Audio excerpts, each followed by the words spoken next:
अलग हो गया।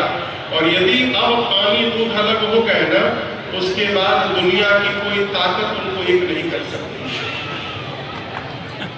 ये प्रसंग क्यों सुना रहा हूं? हम भी जब भगवान की शरण में जाते हैं ना, सर्वस्व त्याग करके, तो भगवान भी हमको अपना रंग देते हैं, भगवान भी हमको अपना रूप देते हैं। और यहाँ तक भगवान अपने भक्त की भी जगत में अपनी तरह ही पूजा करवाने लगते हैं, अपना सब कुछ भगवान अपने भक्त को दे देते हैं। यही सावधानी की आवश्यकता है। जगत माने कि हम पूज्य हैं, अपने को नहीं मानना है कि हम पूज्य। चेला होता है कि बात पत्नी को मानना चाहिए। पत्नी कितना मान रही हो तो भगवान भी जान रहे हैं, लेकिन पति मान के बैठा है कि हम परमेश्वर है। सावधान, जीवन में नहीं चाहिए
दिल प्राप्त हुआ है।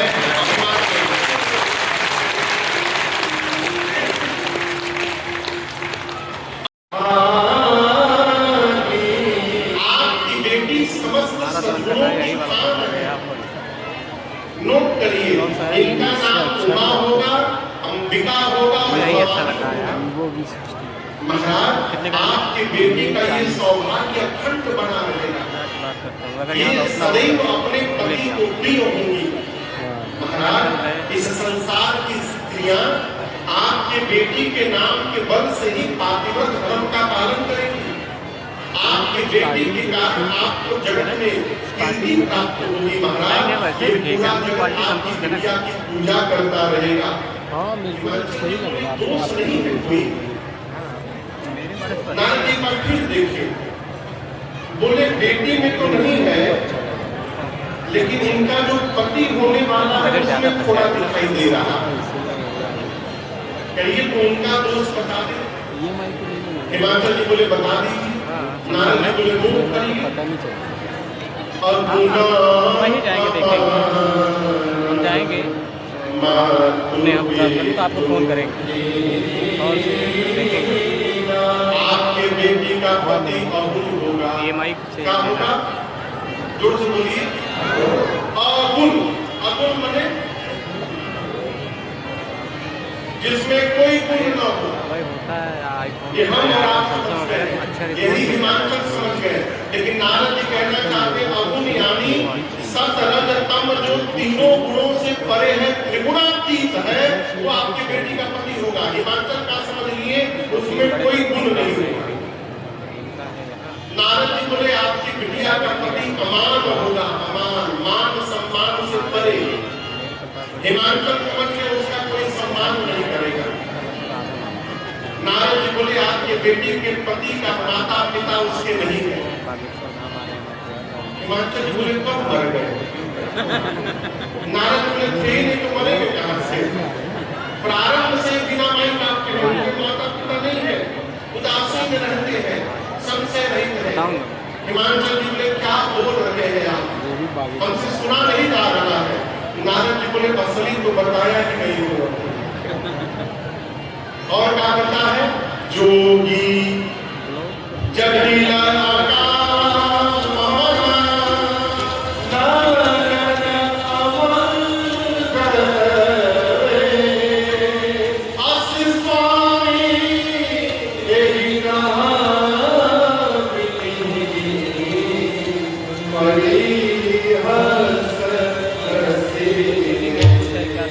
नारद जी बोले आपकी बेटी का पति जोगी होगा। क्या होगा?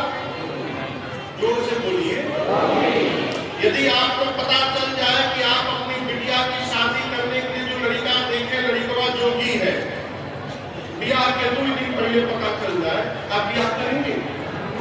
बोलिए, कोई नहीं करेगा। नारद जी बोले आपके बेटे का पति जोगी है महाराज, जोगी, उसकी विकराल जटाएं हैं।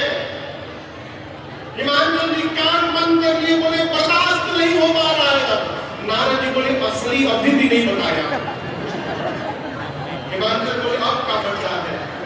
नारद जी बोले महाराज आपकी बिटिया का जो पति है ना, वो नंगा रहता है, कुछ नहीं पहनता है, नंगा, नगल अमंगल में ऊपर नीचे सपाचक। नारद जी बोले, हिमाचल जी बोले क्या बोल रहे हैं आप? नारद जी बोले हम नहीं बोल रहे हैं, असि स्वामी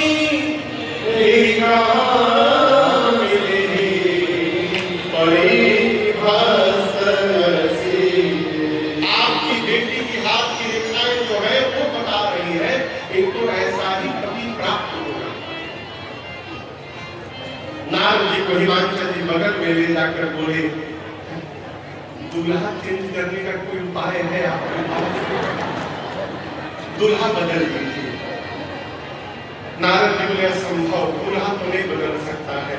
हाँ, एक बात मैं बताऊंगा, जो जो मैंने वर का लक्षण बताया है ये सब शंकर जी में विद्यमान है। और यदि आपकी बिटिया का विवाह शंकर जी से हो गया तो आपकी बेटी का कल्याण हो जाएगा महाराज। हिमाचल जी बोले शादी होगा कैसे? नारद जी बोले यदि आपकी बेटी तपस्या करेंगे तब। पार्वती मैया सुनी और अगले दिन बोले हरि उमा प्राणपति करना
और आकाशवाणी ने कहा, हे भवानी जी, जैसी तपस्या आपने की ऐसी तपस्या किसी ने नहीं की, आपकी मनोकामना पूर्ण हो गई।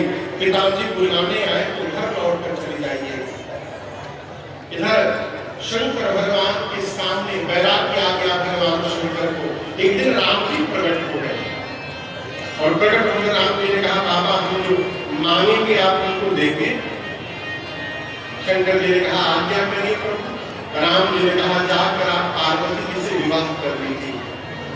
शंकर भगवान बोले, प्रभु उचित तो नहीं है, लेकिन आप कह रहे हैं तो आज्ञा से परमार्थ तुम्हारी, जो आज्ञा था। शंकर भगवान ने पार्वती जी के प्रेम की परीक्षा दी सप्तऋषियों को गिरवाकर, और जैसे पार्वती जी की निष्ठा का पता चला बाबा को, बाबा इतने प्रसन्न हुए कि फिर समाधि में चले गए। कहाँ चले गए? पिछली बार गए तो कितने दिन में लौटे थे? अभी चले गए। अब कब लौटेंगे किसी को नहीं पता। और इसी बीच एक दैत्य ने जन्म लिया जिसका नाम था तारकासुर। तपस्या करके तारकासुर ब्रह्मा जी से वरदान लिया है कि भगवान शंकर के तेज से जो संतान जन्म ले वही तुझे मारे। क्यों मारा? दिमाग लगाया है, सोचा कि बाबा समाधि में है, कब लौटेंगे किसी को पता नहीं। लौट भी जाएंगे तो पत्नी है नहीं, अब पत्नी है नहीं तो बेटा कैसे होगा? अब बेटा नहीं होगा तो मैं मरूंगा नहीं, मैं अमर हो गया। वरदान मांगा, लगा देवताओं को मारने। इंद्र देवताओं को लेकर पहुंचे ब्रह्मा जी के पास, जाकर बोले, मरेगा कैसे? ब्रह्मा जी बोले, ऐसा ऐसा वरदान लिया है। इंद्र बोले, फिर तो मर गया। ब्रह्मा जी बोले, पक्का मरेगा, कन्या तैयार है विवाह के लिए, आप तो केवल दूल्हे को समाधि से बाहर ले आए। इंद्र हाथ उठकर बोले, ब्रह्मा जी, तारकासुर को बाद में मारेगा, जो मुझे समाधि से जलाने जाएगा वो पहले मार डालेगा। ब्रह्मा जी बोले, आप लोग न जाइए, कहाँ कोई जाता है? कामदेव का वाहन हुआ है पूरी। जैसे बाण भगवान शंकर के हृदय में लगा, बाबा नेत्र खुल गया। किसने मारा? लगे फूटने। तब तक सावर वपल्लव मरग विलोका। कैसे कामदेव दिखाई पड़ा, भयं को भगवान शंकर के क्रोध में आए, प्रेरक के कांपने लगा। और उसी समय तामसीवती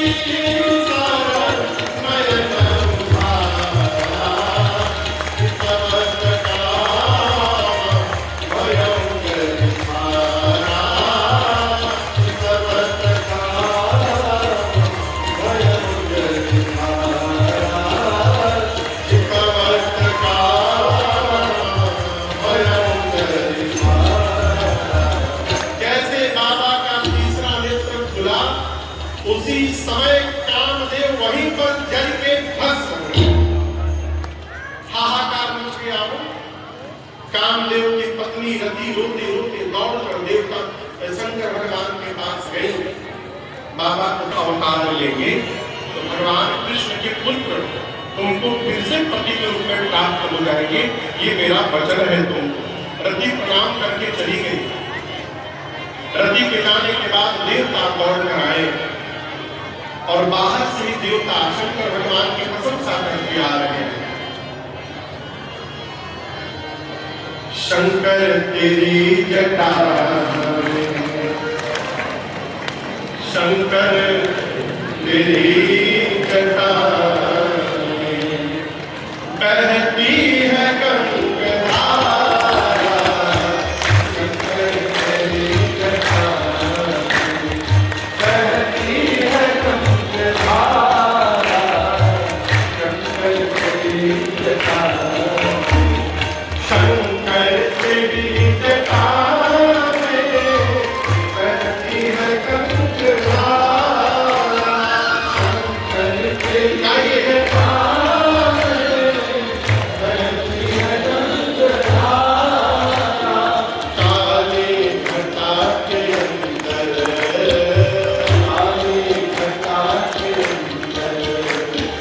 चिंता में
ठीक है ना। कहने का अर्थ है सभी देवता अपने को सजाएं, अपनी गाड़ी सजाएं, लेकिन किसी को चिंता नहीं है कि जिसका विवाह है उस दूल्हे को कौन सजाएगा, कोई नहीं आया। गण बोले शंकर भगवान से 3 बजे का प्रभु एक देवता नहीं आया आपको सजाने के लिए। शंकर जी बोले देवता आ भी जाएंगे तो हमको सजा नहीं पाएंगे। गण बोले क्यों प्रभु? शंकर जी बोले मेरा श्रृंगार वही कर सकता है जो मेरा भाव समझता है, और शंकर का भाव उनके गणों को छोड़कर दूसरा कौन समझता है। इसलिए आप लोग जितना सुंदर मुझे सजाइएगा कोई नहीं सजाएगा। बाबा एक शिला पर बैठ गए और बाबा के गण उनका श्रृंगार करने लगे। वो मिल जाएगी दोस्तों। आप में से कौन शंकर भगवान का गण है? पूरे विश्व के भूत प्रेत आए, आकर सबने भगवान शिव के चरणों में दंडवत किया। बाबा अपना सामान दे के हंसने लगे। क्यों? किसी का मुंह गायब तो किसी के शरीर में मुंह में बड़ा, किसी का हाथ गायब तो किसी के पेट में हाथ, किसी का पांव गायब किसी का पांव है पांव, किसी का आंख नहीं किसी के आंखें आंख, कोई लंबा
आइए हमारे बीच में श्रीमती विंध्य कुमारी वर्तमान जी पत्नी मृत किशोर वर्तमान जी उपस्थित है। मैं चाहूँगा मंच पर उपस्थित हो। हमारे बीच में श्री गौतम जायसवाल जी आप भैया उपस्थित हैं, आप भी मंच पर उपस्थित हो। अभी भगवान की आरती होगी, उसके बाद आप सभी लोग यहाँ से धीरे धीरे करके निकलेंगे। हमारे बीच में भारतीय जनता पार्टी के मंडल अध्यक्ष श्रीमान चिंतानंद शर्मा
एलईडी स्क्रीन के ऊपर दिखाए गए QR कोड को स्कैन कीजिए और चैनल को सब्सक्राइब कीजिए।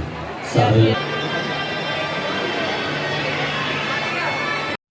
निवेदन कृपया अपनी कीमती या बोतलों की आप सुरक्षा स्वयं करेंगे और जितने भी बंधु पंडाल से निकल रहे हैं कृपया धीरे धीरे आराम से आप अपने घर में जाएंगे। समस्त बंधुओं को आज जिसमें कल की कथा में परम पूज्य व्यास जी भगवान का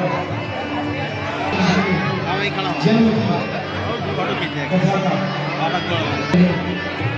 आप सभी लोग कल की कथा में